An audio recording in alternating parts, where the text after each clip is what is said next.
kisah-kisah yang anda dengar di dunia mistik, anggaplah ianya satu kongsian.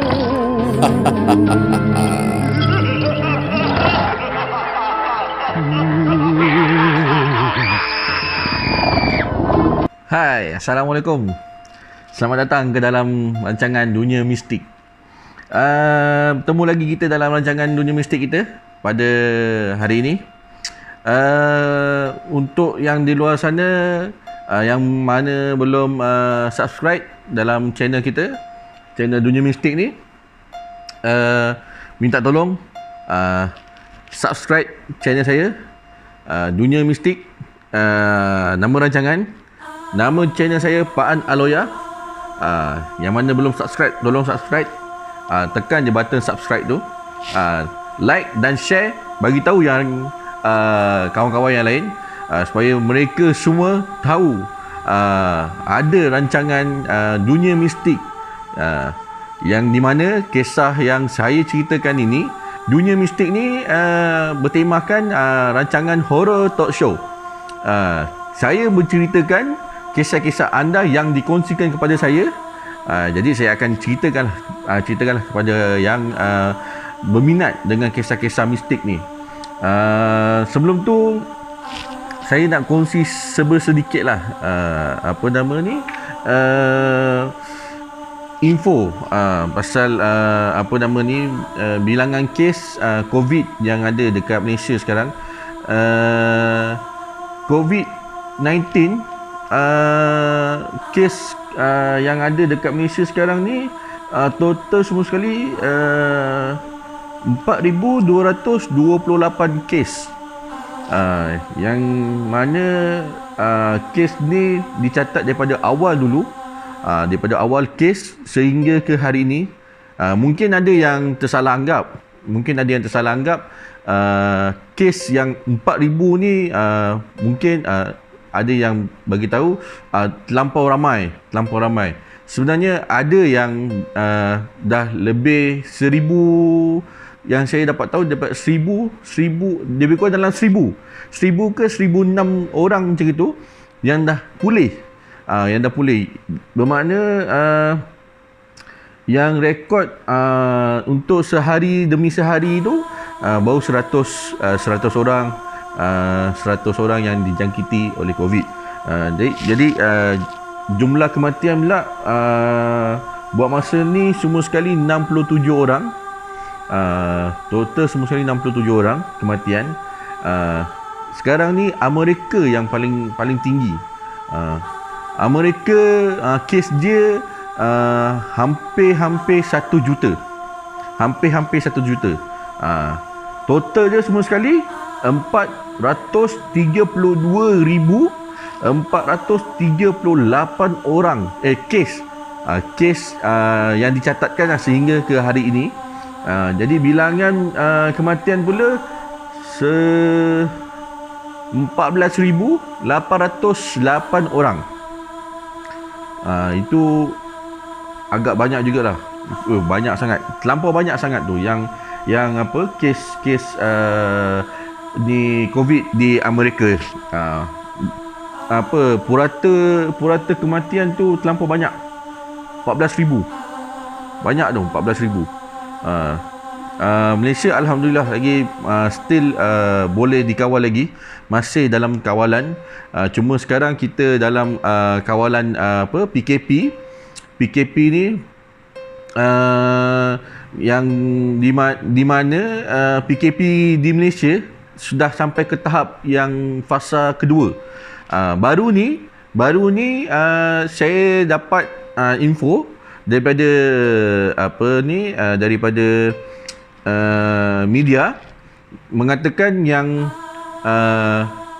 PKP di Malaysia akan dilanjutkan sehingga 28 April. Kenapa video ni saya buat lambat? Sebab saya tunggukan info yang ni. Sama ada saya nak bagi tahu sebelum ni ataupun selepas. Saya takut saya akan bagi info yang salah.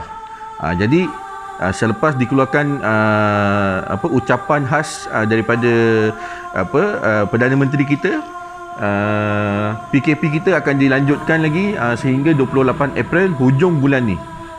Hujung bulan ni kita dah puasa. Jadi siapa yang berniaga bazar Ramadan, saya nasihatkan bolehlah buat perniagaan online, gunakan Rana. Ni frontliner kita ni. Yang paling penting. Pada saya tu paling penting tu. Pada saya Rana ni paling penting. Sebab apa? Kita dah tak boleh keluar rumah. Habis siapa yang nak belikan barang dapur kita? Budak Rana lah minta tolong. Kita support mereka. Yang mana betul-betul perlukan khidmat Rana kita ni, minta mohonlah kepada anda semua di sana tu, kalau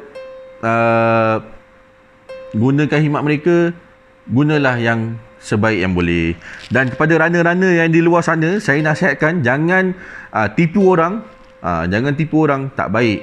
Kalau dah ambil job, jangan anda tipu customer anda. Ini satu perangai yang selalu saya jumpa ni daripada Rana-Rana yang ada di luar sana. Korang jaga sikit. Sebab apa? Ini piuk nasi Rana-Rana yang lain. Kalau satu nama dah busuk, Rana lain akan jadi masalah. Ingat sikit ya, Rana-Rana yang baru-baru nak up, ingat sikit ya. Okey. Kita ni pun tak naklah panjang lebar sangat cerita-cerita pasal benda ni semua. Mana yang tahu-tahu je lah. Lagipun ini kan satu rancangan horror talk show. Horror talk show ni saya menceritakan pengalaman-pengalaman seram yang orang dah ceritakan kepada saya. Ataupun baru ni saya dah buat satu email. Saya baru buat satu email khas untuk anda semua, khas untuk semua, untuk pendengar-pendengar dan penonton yang ada di luar sana. Kalau yang nak berkongsi cerita dengan saya, boleh hantarkan email anda, kisah-kisah seram anda ke email duniamistik, okey, duniamistik01@gmail.com. Ingat tu email ya, dunia, okey, dunia tu semua huruf kecil, duniamistik01@gmail.com. Khas untuk anda semua yang minat dengar kisah-kisah seram saya. Kemungkinan kisah anda yang kalau yang panjang, saya cuba ringkaskan. Kalau yang mana yang dah hantar kepada saya, insyaAllah saya akan bacakan. Saya akan berkongsilah kepada anda semua. Okeylah. Tanpa berlengah lagi, kita akan mulakan dengan kisah yang pertama dalam dunia mistik. Okey, kisah yang pertama. Kisah ini berlaku kepada adik saya. Ni adik saya. Adik saya ni dulu sebelum beliau tinggal dekat sekarang ni yang dia tinggal dekat Johor. Okey, dia tinggal di Johor. Jadi sekarang ni, dulu dia pernah berkahwin. Okey, dia pernah berkahwin dengan seorang lelaki ni. Jadi kira bekas adik ipar saya ni pernah hidup bersama dengan adik saya. Jadi dia pernah dia ni digelarkan kira pasangan suami isteri. Tapi kehidupan beliau agak kucak-kacir. Yang ini semasa beliau duduk di kampung. Mereka duduk di kampung ni, rezeki mereka agak terhad. Jadi kalau nak dikirakan kehidupan mereka dengan yang sekarang, lebih baik yang sekarang lah. Sebab masing-masing dah buat haluan masing-masing. Jadi kisah yang saya nak kongsikan kepada anda semua ni, Kisah ni berlaku semasa mereka hidup bersama lagi. Ketika tu duduk di rumah lama saya digelang patah. Kisahnya macam ni. Okay, tajuk dia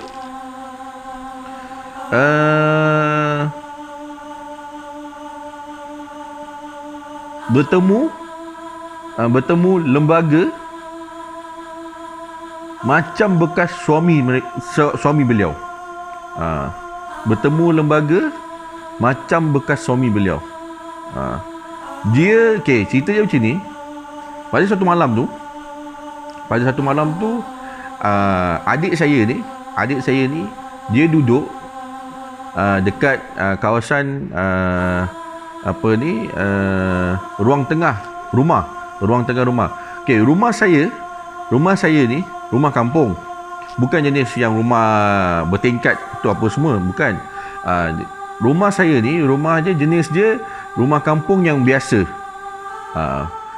Keliling rumah ada tanam pokok ubi, ada tanam pokok pisang. Keliling kawasan rumah lah ada tanam pokok sirih. Belakang rumah saya ni toilet. Ada satu toilet untuk yang kita buang air besar lah. Okey, untuk buang air besar di belakang rumah saya. Yang rumah saya ni sebelah, kalau kita menghadap ke jalan rumah ke jalan besar, okey, jalan besar, kita menghadap ke jalan besar, sebelah kiri rumah saya ni arwah atuk saya buatkan 2 bilik. Ada 2 bilik. Satu untuk arwah moyang saya duduk, satu lagi bilik saya di luar.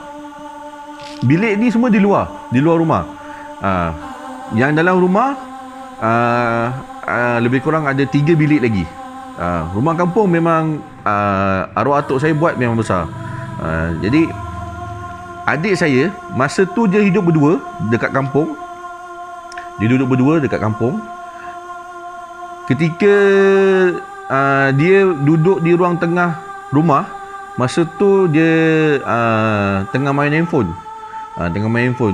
Suami beliau berada di bilik air belakang. Tengah buang hajat. Waktu ni berlaku pada waktu malam. Jadi yang adik saya ni dah duduk ruang tengah, tengah main handphone. Beliau tak sedar yang suami beliau ni di bilik air belakang.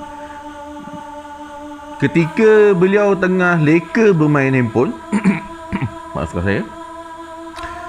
Ketika beliau tengah leka main handphone, beliau perasan macam suami beliau ni melintas pergi ke depan.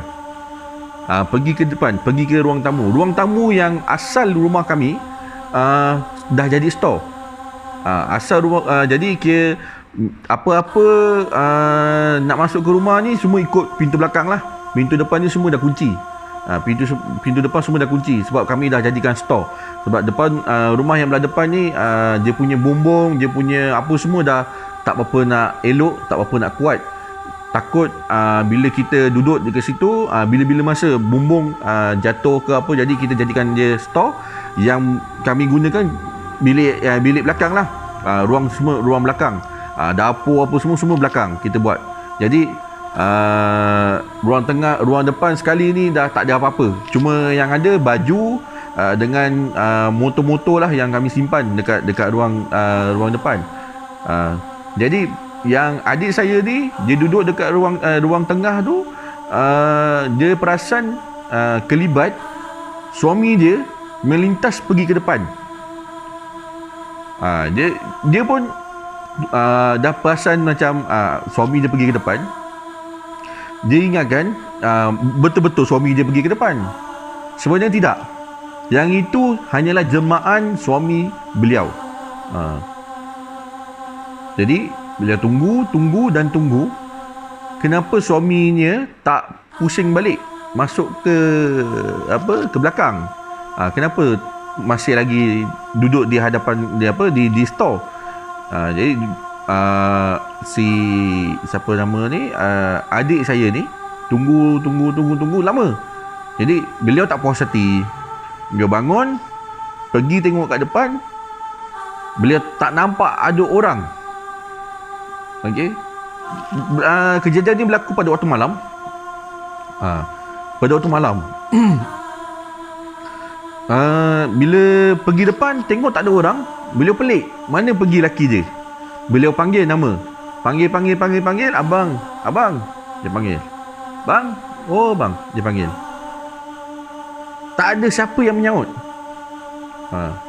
Tapi dekat penjuru rumah, ruang store tu, penghujung ruang store tu, di bucu, mana di penghujung lah, di penjuru.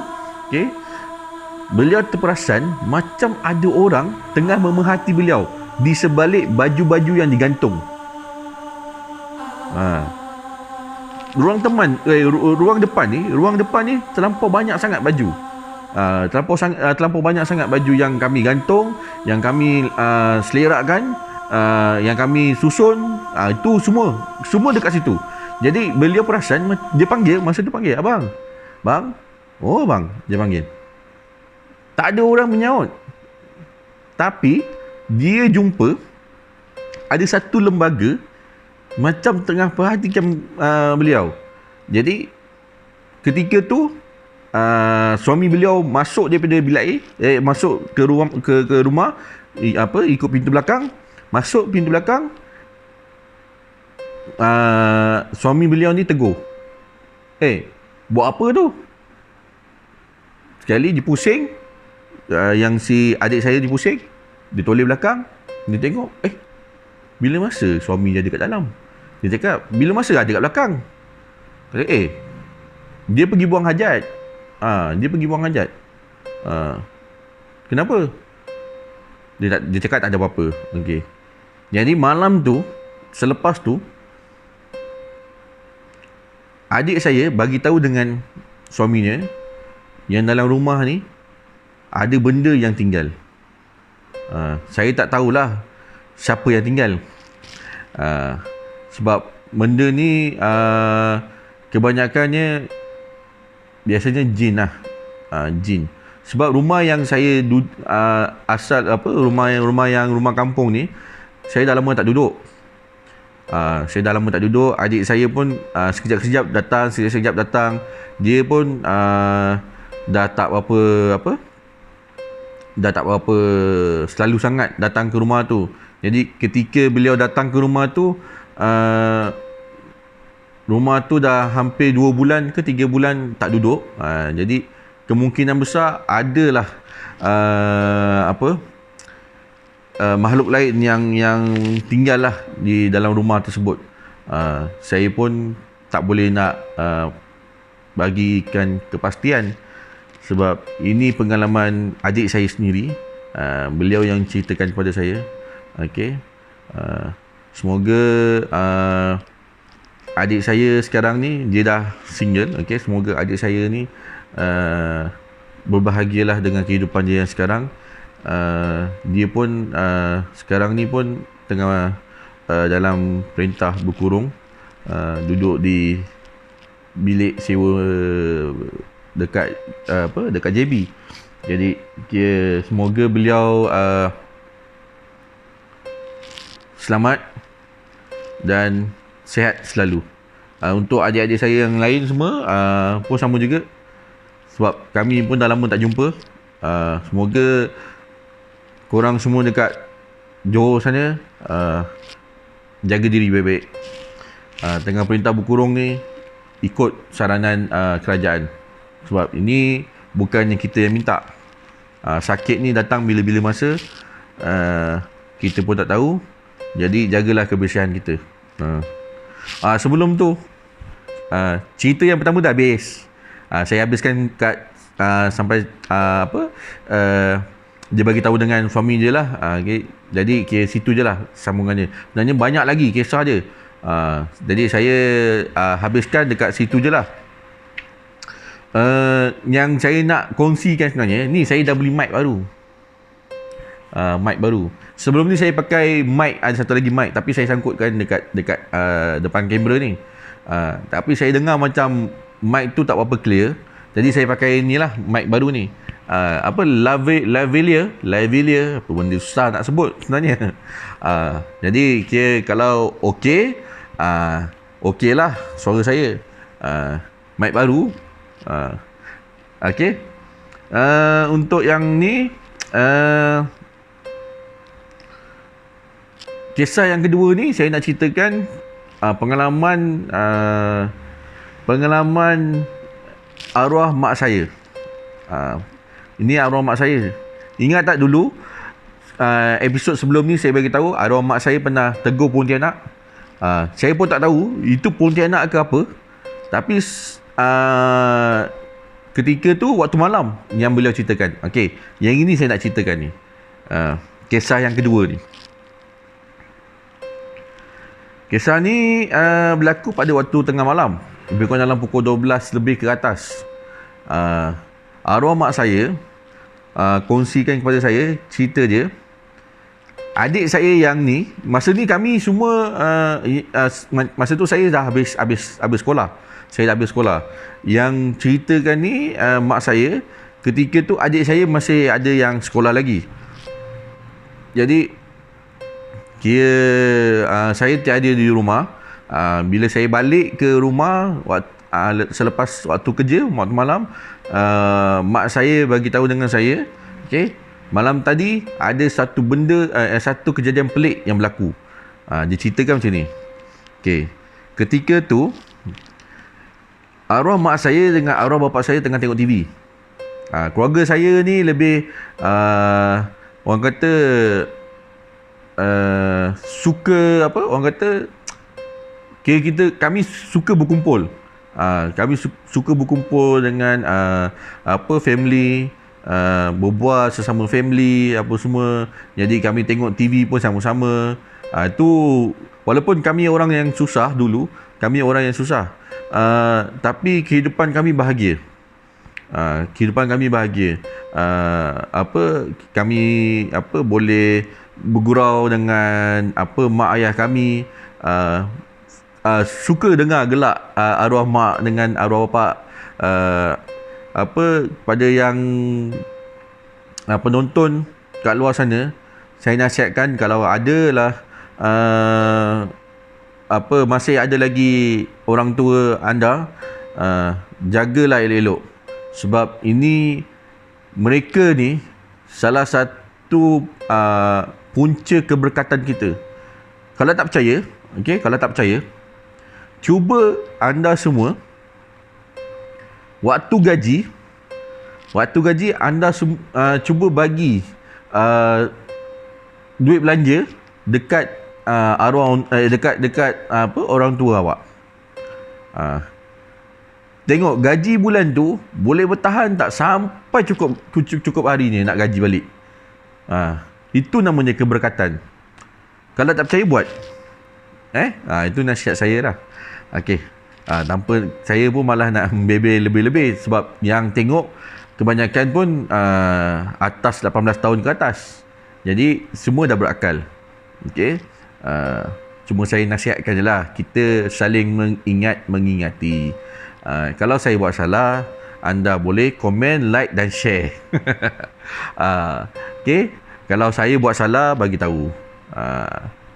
Sama-sama kita perbetulkan. Saya pun step by step, bermula daripada tak tahu hingga saya anggap setiap hari saya belajar. Setiap hari saya anggap diri saya nak belajar. Jadi kalau yang anda di luar sana ada cadangan apa-apa, boleh komen lah dekat bawah. Komen saya punya kat channel saya ni, Pak An Aloya ni. Okey, Dunia Mistik hanyalah satu rancangan horror talk show. Ingat, horror talk show. Baik. Okey, kisah yang kedua ni, kisah arwah ibu saya. Okey, ketika ni pada waktu malam, mereka tengah tengok TV. Adik saya ni tengah duduk dekat ruang tengah. Biasa dia akan duduk ruang tengah. Adik saya yang nombor 3, dia akan duduk di ruang tengah, bermain handphone. Kadang dia main game. Saya pun tak tahu apa yang dia buat. Dia main game apa semua. Kadang-kadang dia main game ataupun dia borak dengan kawan-kawannya. Ketika tu Jadi pada waktu tengah malam tu adik saya terdengar bunyi suara orang menangis di luar rumah. Jadi suasana kampung ni bila tengah malam senyap sunyi. Jadi kira yang adik saya ni dengar pada waktu malam tu memang dah sunyi. Cuma dengar suara orang menangis, perempuan menangis di luar rumah. Jadi kira adik saya ni bagi tahulah dengan mak saya.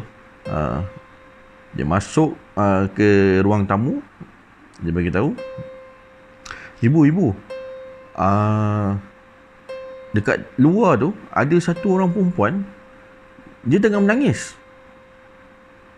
Menangis, kata arwah mak saya. Dia tengah menangis. Tak tahu lah sebab apa. Daripada tadi tu, daripada pukul 11 lebih sampai sekarang ni dah pukul 12 lebih. Lama tu dia menangis. Kata arwah bapak saya, jom semua pergi tengok. Takut apa-apa jadi kat dia ke apa semua, kita pergi tengok. Jadi malam tu mak bapak saya dengan adik saya pergi tengok. Perempuan yang menangis tu. Nampak perempuan tu menangis di tepi jalan, di seberang jalan, jauh sikit lah, dekat-dekat dengan sebelah highway punya jalan tu, sebelah pagar tu, sebelah sepadan tu ada satu sepadan highway plus punya sepadan. Jadi dia menangis dekat tepi tu. Antara kampung dengan highway punya dia ada pagar. Jadi kat tepi pagar tu dia menangis. Jadi mak saya tegur, kau ni kenapa menangis kat sini? Dia menangis lagi. Hei, orang tanya kau ni, kau nak siapa? Biasa orang kampung akan cakap, biasanya orang kampung akan tanya, kau ni anak siapa? Sebab kita tak kenal anak. Kita takkan kenal anak. Kita kenal orang tua mereka.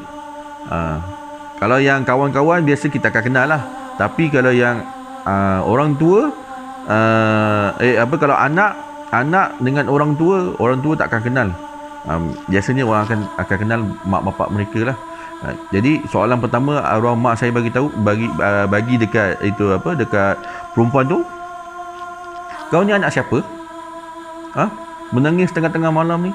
Kau tak ada rumah, tak reti nak balik. Ni apa pasal kau menangis kat sini ni? Banyak soalan, kata arwah mak saya. Dia bagi soalan. Kau nak siapa? Kau buat apa? Kenapa kau menangis?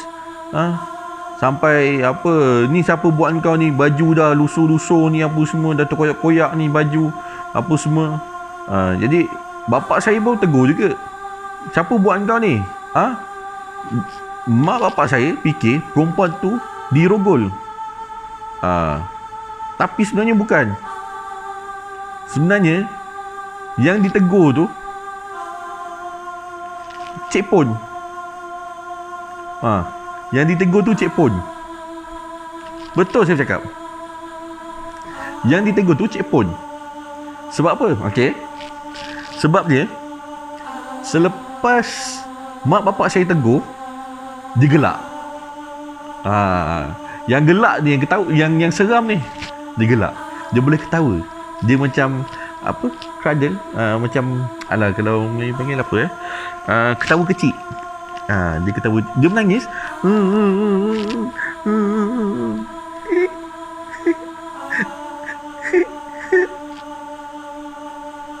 Kat situlah yang jadikan mak bapak saya rasa, ini orang gila ni.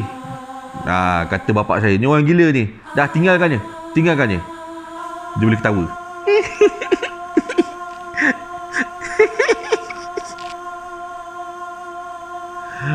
Kalau saya ada dekat situ, saya pun takut. Saya silap kalau takut pun saya terajang dia. Tapi itulah, kata mak saya selepas bapak saya bagi tahu ini orang gila, ni orang gila ni, tinggalkan. Jadi mak saya pun tak ada tunggu lagi, terus balik ke rumah. Semasa mereka ni balik ke rumah dengan adik saya dengan bapak saya semua ni, okey, tiga orang ni balik ke rumah. Semasa beliau melintas jalan, dia pusing balik, dah tak ada orang. Anda cuba bayangkan situasi sebenar macam mana. Tu pengalaman arwah mak saya tu. Saya masa tu dengar pun, masa tu macam, oi, boleh tahan juga, seram ni. Tu yang saya rasa tu salah satu pengalaman seram yang ada dekat kampung lah. Dekat kampung saya ni, kampung saya ni kampung Jalan Patah. Kalau yang mana tahu, dulu dekat sana ada satu kisah kapal terbang Mas terhempas. Saya pun tak ingat tahun 74 je. Saya pun tak ingat lah, 1974 ke 19 berapa, saya tak ingat. Lama dah kisahnya ni, 47 ke 74 ke, lebih kurang macam tu lah. Kisah pun ni kisah dah dulu punya kisah ni. Kalau yang mana tak tahu kisah dia, bolehlah search dekat channel-channel yang ada. Kisah kapal terbang Mas terhempas di Jalan Patah. Ada kisah-kisah dia. Siapa orang ada di dalam tu, kenapa kapal terbang tu boleh terhempas. Kapal tu yang saya dapat tahu dia kena hijack.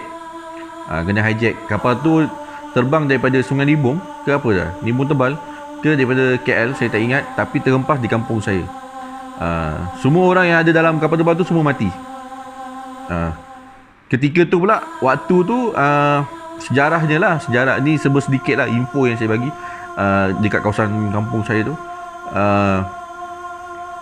Ketika kapal terbang Mas tu terhempas dekat kawasan kampung tu, nama kampung tu dia terhempas tu dekat JT Tanjung Kupang. JT Tanjung Kupang. Kawasan tu kalau anda pergi semua sekarang dah memang semak. Pasal tempat tu dah tanah dia semua dah dibeli oleh PTP. Dulu tempat yang saya nak cerita ni, yang saya kongsi sedikit ni, info ni, saya boleh bagi tahu sebab tu dah tak ada siapa-siapa lagi yang duduk situ, dah tak ada apa-apa kepentingan dekat situ. Yang ada pun cuma tanah kosong, semak belukar, semak samun apa semua, payah bakau, dah tak ada apa-apa. Yang ada cuma sejarah je lah. Saya tak tahu kalau yang masih ada lagi ke tak itu, apa nama tu, ada satu macam mercu tanda. Mercu tanda kat situ, dia buatkan bentuk macam gelongso di tepi tali air. Orang ingat tu gelongso untuk mandi, bukan. Sebenarnya tu bentuk dia tu mercu tanda untuk kapal terbang Mas yang terhempas tu. Orang kampung buatkan. Kalau anda yang jumpa laluan tu kena masuk semak, kena redah semak belukar apa semua tu, semak samun. Memang dah tempat tu jadi hutan. Dulu selepas tanah tu dibeli oleh PTP, kawasan tu kalau mana yang tahu, dia laluan masuk dia sebelah tapak lama desa Tanjung Pelepas. Tapak lama desa sementara Tanjung Pelepas. Sebelah tu ada laluan je, ada tar, boleh masuk. Tapi sekarang nak masuk memang agak sukar lah, sebab dah memang ada hutan, semak samun, belukar, semua ada. Jadi masuk dah tak boleh pakai kereta, kena jalan kaki. Agak jauh sikit lah, dah lebih kurang dalam 20 minit daripada jalan utama masuk ke jalan dalam. Kat situ pun boleh tahan jugalah kisah-kisah seram yang ada sana. Cuma saya nakkan kepastian daripada penduduk sana, emailkan kepada saya. Kalau yang mana ada dengar kisah tu, kisah yang saya kongsikan ni, emailkan kepada saya duniamistik01@gmail.com. Okey lah. Tu sedikit info yang ada dekat kampung saya, Jalan Patah sana. Ni saya nak masukkan cerita yang ketiga. Sebelum tu saya nak bagi tahu sikit yang sebenarnya saya dah kering tekak ni. Saja je lah nak buat suspend. Okay lah. Nak minum air, nak ambil jauh. Takut nanti anda semua tunggu lama sangat. Jadi kita teruskan kisah yang ketiga. Kisah yang ketiga ni kisahnya kisah saya sendiri. Kisah saya sendiri ketika ni saya bekerja sebagai pemandu bas ekspres di satu company. Okey, saya tak nak sebut company ni sebab company ni pun tengah beroperasi lagi. Kalau takut nanti kan bila saya sebut nama company ni, saya akan dikenakan copyright. Saya takut sebabkan nanti kan bila sebut nama satu-satu company company dan syarikat-syarikat yang beroperasi di dalam channel, takut bila kata ada di antara anda semua salah seorang yang pendengar dunia mistik, takut nanti anda claim macam-macam. Jadi saya tak nak sebut, cuma saya boleh ceritakan pengalaman seram saya semasa saya bekerja lagi sebagai pemandu bas ekspres daripada Batu Pahat pergi ke Ipoh. Ini kisah dia, saya bertemu lembaga ketika tidur. Orang kata mainan mimpi. Tidur ni mainan mimpi. Mainan mimpi pula. Mainan tidur. Silap. Maafkan saya. Tidur ni orang kata mimpi mainan tidur. Okey, baru betul.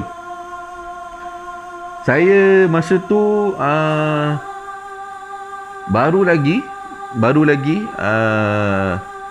baru beberapa hari jalan. Kemungkinan saya penat masa tu. Kemungkinan lah sebab saya dah berhari-hari jalan, tak balik rumah, tidur pun dalam bas. Anda cuba bayangkan tidur dalam bas, macam mana? Selesa ke tidak? Jadi waktu tu mungkin saya penat sangat lah. Badan saya terlampau letih. Benda ni mula mengganggu saya.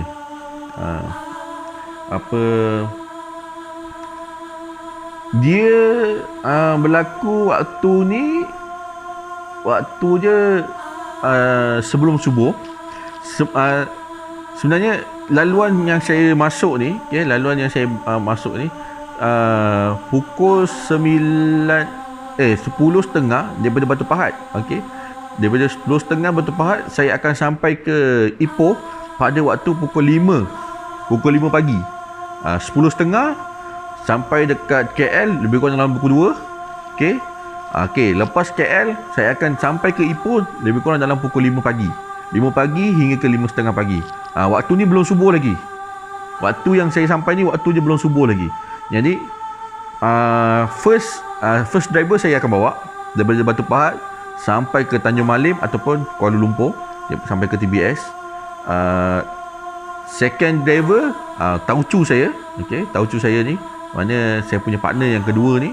Okey, taucu saya ni, dia lah cikgu saya, dia lah guru saya, mengajar saya sedikit laluan jalan-jalan jauh berkenaan dengan bas dan sebagainya. Jadi beliau ni driver yang kedua. Jadi beliau akan tidur daripada Batu Pahat hingga ke Tanjung Malim. Itu yang laluan paling jauh lah saya boleh bawa sampai ke Tanjung Malim untuk bawa bas. Tapi kalau bawa kereta, insyaAllah daripada Batu Pahat tu saya boleh sampai ke Penang seorang-seorang pun boleh bawa, insyaAllah. Kita akan banyak berehat lah, tidur apa semua. Itu biasalah kan. Setiap orang ada kelemahan, ada kelebihan. Macam saya boleh bawa lebih daripada 2 jam ke atas. Boleh bawa kereta 2 jam ke atas. Jadi partner saya ni, driver yang kedua, dia akan bawa selepas Tanjung Malim. Dia akan bawa selepas Tanjung Malim. Jadi ketika beliau sampai di Ipoh, saya ni dah tidur. Saya dah tidur dekat seat bahagian depan tu lah, seat depan, seat nombor 1. Ada setengah bas dia akan tulis A, ada setengah bas dia akan tulis 01. Lepas tu kat tepi tu tulis driver. Mana tu tempat untuk driver tidur lah. Jadi saya pun duduk dekat situ, saya baring, saya tidur. Okey. Sampai di Ipoh pada pukul 5 ke 5.30 macam tu. Partner saya turun daripada bas. Penumpang-penumpang semua dah turun. Dia turun daripada bas, dia tutup semua lampu, dia tutup pintu. Saya pun tidur seorang-seorang dalam bas. Bas tak matikan enjin. Okey. Bas tak matikan enjin. Dia turun daripada bas, dia pergi sarapan pagi. Ketika tu dekat Aman Jaya. Dekat Aman Jaya bus station dekat Ipoh sana. Ketika tu Aman Jaya tu baru lagi baru beroperasi. Jadi beliau berhenti di atas dekat tempat turunnya penumpang. Saya pun tidur. Saya tidur, partner saya turun, pergi sarapan pagi apa semua dekat sana. Ketika beliau tengah isap rokok dekat luar bas, sambil-sambil tu berborak dengan rakan-rakan yang lain. Saya masih ada dalam bas ni. Tengah saya tidur, saya tiba-tiba ni badan serta-merta macam kena kunci.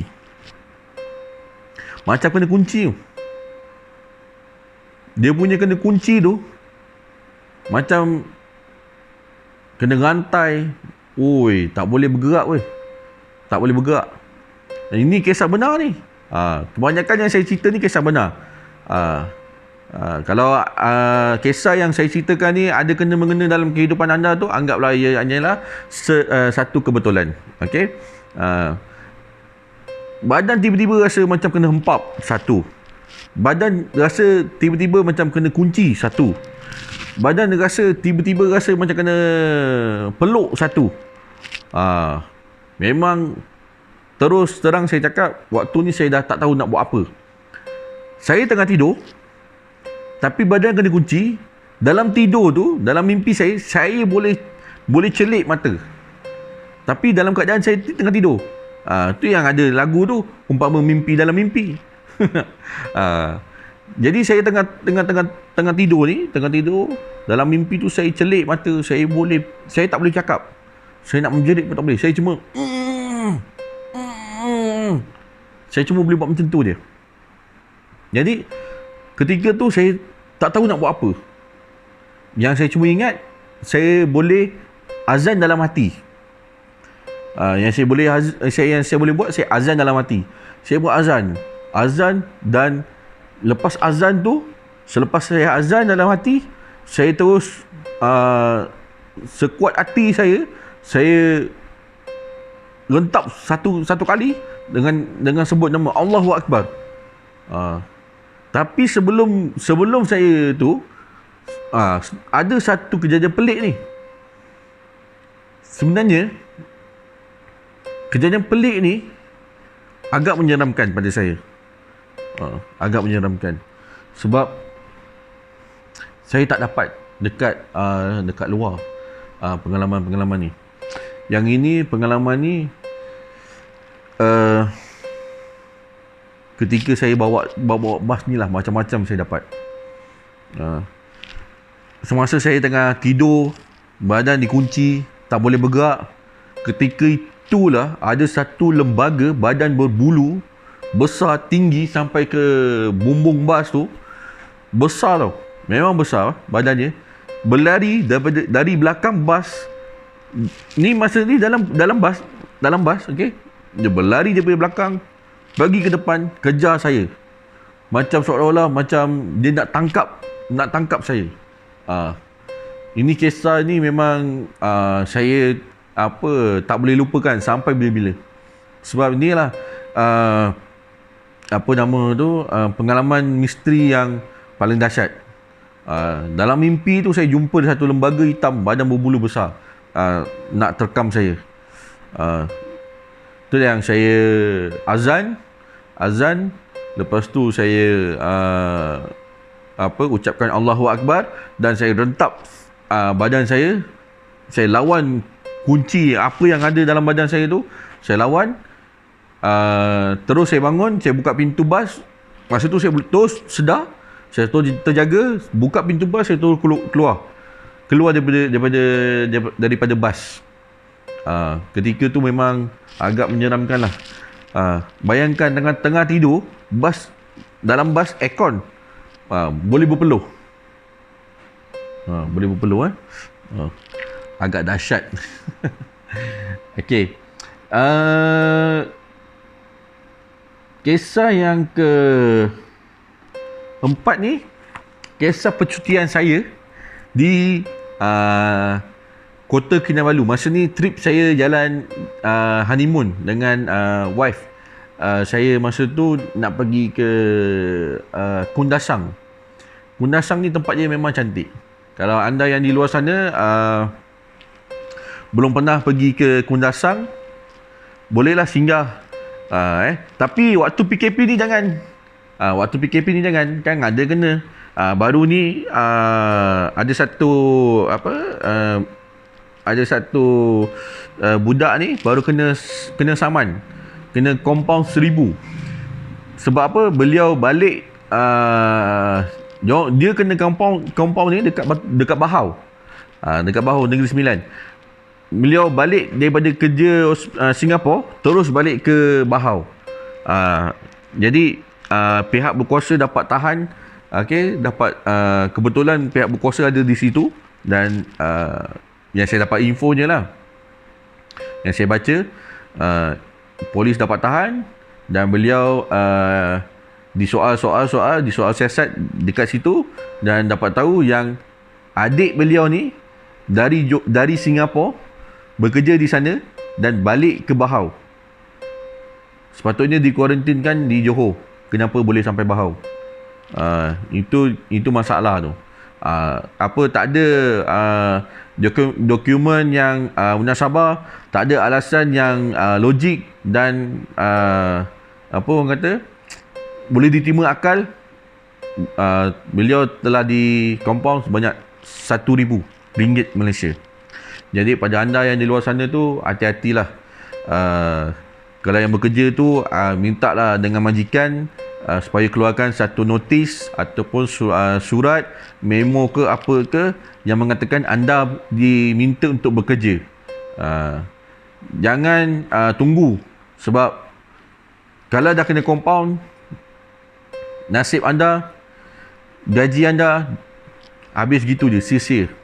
Kalau boleh mintalah dengan anda punya majikan punya surat untuk kebenaran bekerja dan sebagainya lah. Itu penting. Macam saya pun bekerja. Macam YouTube ni saya buat untuk sampingan, untuk saya minat saya dalam dunia YouTube. Sebab saya tengok YouTube banyak sangat channel-channel baru. Macam saya pun nak belajar macam mana nak jadi YouTubers yang lain. Jadi saya pun daripada dulu saya minat dengan kisah-kisah mistik, kisah-kisah seram. Saya juga pernah pergi ke kawasan-kawasan yang menyeramkan. Jadi boleh rasanya saya berkongsi pengalaman-pengalaman ni dengan anda semua. Bukan nak cakap saya tipu. Kalau kena dengan masanya, kalau kena tempatnya, saya akan buat live sendiri ataupun saya rekod sendiri. Okay? Saya pergi tempat-tempat yang dikatakan agak menyeramkan. Kita tengok sendiri. Kalau diizinkan. Sekarang ni waktu PKP belum sesuai untuk saya travel ke mana-mana, tempat-tempat yang orang kata berpenghuni ni. Kita tunggu je lah, tengok macam mana boleh dilanjutkan ke sama ada COVID ni macam mana kes dia makin menurun ke ataupun macam mana, kita pun tak tahulah. Antivirus tu, yang penting antivirus tu saya nak sangat. Mana-mana negara yang maju tu, negara moden tu, yang dikatakan pusat-pusat perubatan, nak sebut perubatan pun susah. Pusat-pusat perubatan yang moden tu, saya minta sangat anda semua buat satu antidot untuk virus sekarang ni. Virus sekarang ni terlampau cepat. Kita sekarang kalau nak ikutkan, dunia sekarang tengah konflik dengan virus. Kalau kita tengokkan, inilah umpama macam kita berperang. Tapi kita bukan berperang dengan manusia, bukan manusia dengan manusia. Ini kita berperang dengan virus. Virus ni jahat. Sekali dia kena dekat kita, habis. Jadi anda di luar sana, kalau keluar ke rumah, keluar dari rumah, beli barang keperluan, jagalah jarak social distancing, dengan jagalah kebersihan tangan kita, pakailah mask dan sebagainya. Itu langkah-langkah penjagaan kebersihan untuk kita sendiri. Okeylah. Saya ni bebel lebih-lebih sangat. Orang kan tak tengok pula saya punya channel. Jadi inilah, saya sambunglah cerita yang keempat ni, cerita yang terakhir. Kisah saya bercuti dekat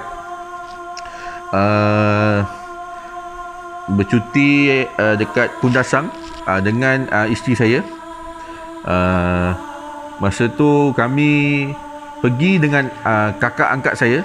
Kakak angkat saya ni, dia yang tunjukkan jalan, dia yang bagi tahu dekat mana tempat yang best apa semua. Jadi kami ni tak payah gunakan tour guide, sebab beliau ni dulu pernah bekerja dengan satu syarikat yang besar di Kuala Lumpur, bahagian penyiaran. Jadi beliau ni bekerja sebagai orang yang penting jugalah di dalam dunia penyiaran tu. Jadi beliau ni banyak pengalaman di luar sana. Andai kata ada rezeki, saya akan menjemput beliau masuk ke dalam dunia saya, masuk ke dalam channel saya. Kita jadikan dia jemputan khas untuk kita tanyakan pengalaman-pengalaman beliau berkenaan dengan dunia mistik. Beliau pun ada juga cerita-cerita dia, pernah juga diceritakan dengan saya macam-macam. Jadi kami masa pergi ke Kundasang ni, kami tak payah gunakan guide. Kami pergi sendiri. Kira macam percutian bajet lah. Percutian bajet ni tak payah guna banyak-banyak duit. Cuma beli tiket pergi balik, hotel, cari yang bajet, dan tempat-tempat yang murah-murah lah untuk dimakan, untuk kita belanja barang makan apa semualah. Jadi saya ni masa tu malam pertama kami dah penat. Kami flight masa tu lebih kurang dekat KLIA. Kami nak terbang pergi ke KK. Masa tu kami punya airport dekat KK. KLIA pergi ke KK, Kota Kinabalu, pukul 7 lebih tak silap. Lebih kurang lah. Flight kami petang masa tu, pukul 7 ke pukul 7.30 macam tu lebih kurang. Jadi kami sampai di KK dah malam. Penerbangan kami lebih kurang dalam 1 jam 45 minit lebih kurang lah, macam tu. 1 jam hingga ke 2 jam lah lebih kurang. Sampai di KK dah malam. Waktu tu kalau anda yang di Malaysia, di Semenanjung, pukul 8, pukul 9 masih ada lagi kedai-kedai yang buka. Masih meriah lagi kawasan-kawasan ni. Tapi di KK waktu beliau agak cepat. Pukul 6 dah gelap. Jadi kira pukul 8, pukul 9 tu dah banyak kedai yang dah nak tutup. Jadi kami ni sampai di sana, sampai di KK, kebanyakan kedai dah tutup. Yang tinggal ada cuma macam jual kedai-kedai runcit, jual air, gula-gula, roti dan sebagainya lah. Barang-barang keperluan yang biasa-biasa je lah. Sampai di KK tu kami dah booking satu kereta. Untuk digunakan selama 4 hari. 3 hari kami pakai, 3 malam. Jadi hari yang keempat kami pulangkan lah. 3 malam kami dekat KK, dekat Sabah. Sampai di sana, kami check in ada satu hotel bajet. Hotel bajet. Hotel bajet ni dekat-dekat dengan kawasan KK, dekat-dekat dengan apa nama ni, Majlis Pemandaran KK, dekat-dekat dengan apa, ada satu macam pasar, macam orang panggil apa, bazar karat lah, lebih kurang lah. Macam-macam ada dekat situ. Jadi malam tu selepas kami check in, kami masuk ke hotel tersebut, kami siap-siap untuk pergi jalan-jalan sekejap dekat bazar karat yang ada dekat kawasan tu. Okey, kira orang panggil apa orang panggil town apa, susah sangat. Saya pun dah banyak sangat lupa ni. Banyak maklum, banyak minum semut. Minum semut banyak sangat. Ni kan jangan kata minum semut, makan semut ni. Jadi kira dekat situ bazar karat. Okey, kami dah siap-siap, dah kemas-kemas barang apa semua dekat hotel. Kami pun turun pergi ke bazar karat. Okey, dah belanja-belanja apa semua, dah beli tu beli ini, yang mana yang patut untuk kami makan, kami minum apa semua, dan enjoy dengan abang-abang basker masa tu. Okey, kami tengah-tengah tengok basker, dan pada waktu tu lebih kurang dalam pukul 11 ke 12 lebih kurang macam tu, kami dah mula nak balik, nak tidur, sebab esok kami pagi-pagi dah nak keluar pergi ke Kundasang. Okey, dekat hotel bajet ni lah yang berlakunya satu kisah misteri saya dengan kakak angkat saya. Saya tidur dekat tingkat 4. Kakak angkat saya ni tidur di tingkat 2. Waktu tu hotel bajet tu tak ada orang. Bila saya tanya dekat dalam tu, dia cakap, kata dia orang semua dah check out. Kebanyakan dah check out. Yang ada pun dalam 2-3 orang. Dah tak ramai. Dia cakap dah tak ramai. Jadi saya dengan wife duduk satu bilik. Yang kakak angkat saya ni duduk di tingkat 2, tingkat bawah. Dia pun satu bilik. Jadi nak dijadikan cerita, malam tu selepas kami semua dah berehat, dah duduk dalam bilik masing-masing, tidur, okey, saya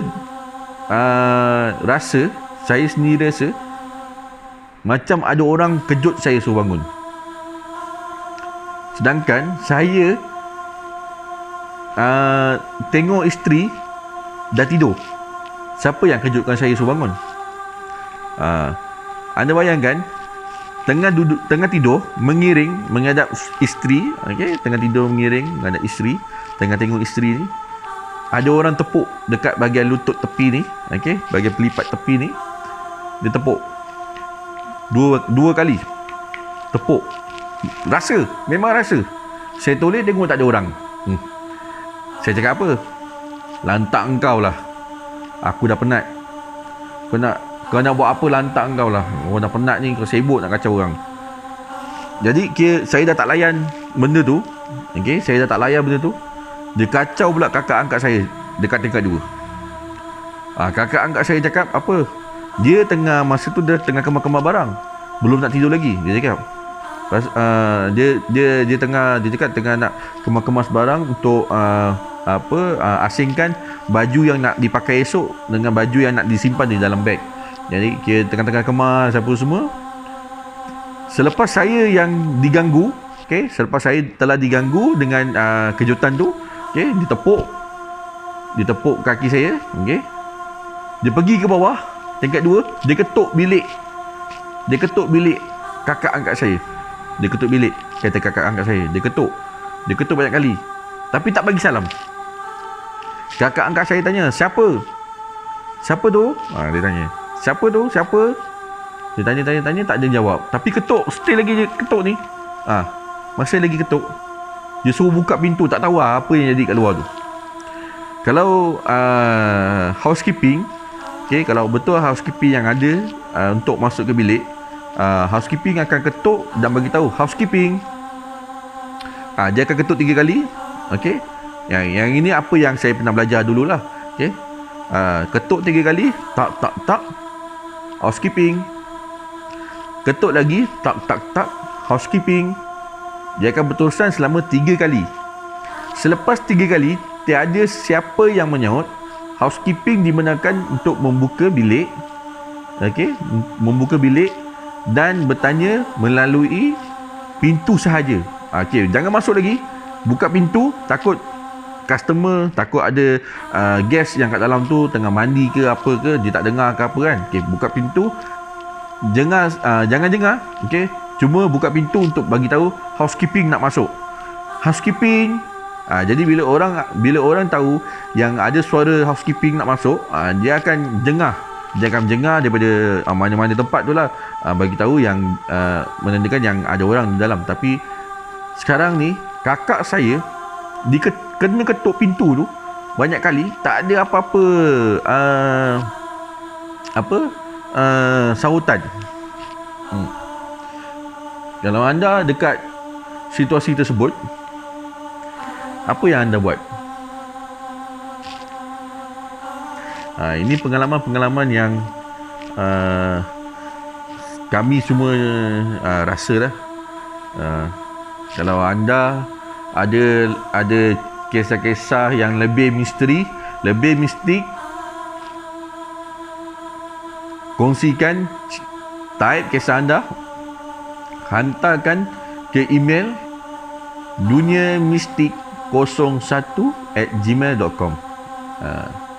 Sebab apa pakai 01? Sebab saya tersilap. Saya pakai nama Dunia Mistik.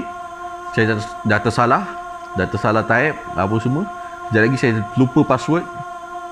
Saya buat yang baru. Dunia Mistik 01. Okey? Kisah ni, itulah kisah yang terakhir yang saya nak kongsikan kepada anda semua. Kalau anda yang belum subscribe saya punya channel, minta tolong sangat subscribe saya punya channel. Okey? Itu yang penting sebenarnya. Saya nakkan subscribe anda. Lepas tu jangan lupa like, komen dan share. Kalau ada apa-apa pendapat, pandangan yang anda nak kongsikan kepada saya, okey, silalah komen di bawah. Jangan lupa bagi tahu dengan rakan-rakan yang lain. Kalau ada kisah-kisah mistik yang anda semua nak kongsikan, hantarkan kepada saya duniamistik01@gmail.com. Sedikit info yang saya bagi pada hari ini, moga-moga dapatlah menjadi satu nasihat kepada anda semua, supaya duduk di rumah untuk musim COVID-19 ni, hati-hati je lah. Kita tak tahu kumannya ada kat mana, kita pun tak nampak kumannya kat mana. Selalulah jaga kebersihan, amalkan gaya hidup bebas, amalkan gaya hidup sihat. Bebas pula katanya, mana boleh bebas, sekarang tengah PKP sekarang ni. Amalkan gaya hidup sihat, cuci tangan selalu, pakai sanitizer ketika di luar di tempat umum, jangan berkumpul di tempat orang ramai. Satu lagi, kalau anda dah guna ni glove, ni glove, saya nak tegur satu ni. Glove ni, okey, glove ni sebenarnya pada pendapat saya lah, saya ni bukan pakar. Saya bukan pakar doktor ke apa ke, saya bukan doktor pakar apa yang ni. Tapi ini logik. Okey, logik saya. Kita sendiri boleh fikir. Kalau pakai sanitize, kita boleh cuci tangan. Betul? Kita boleh cuci tangan, sanitize. Sebab sanitize ada alkohol. Dia boleh membasmi kuman lah. Ada alkohol tu. Jadi alkohol dia pun bukannya 100%. Alkoholnya ada yang 70%, ada 77%, ada yang 60 lebih. Jadi tak 100%. Kita boleh lah untuk cuci tangan apa semua. Tapi yang saya pelik, yang pakai glove ni, anda semua tak tukar ke glove? Tak tukar glove ke? Sebab kalau nak ikutkan, anda ni pembawa tau. Pembawa sebenarnya. Sebab apa? Okey, anda dah bertemu dengan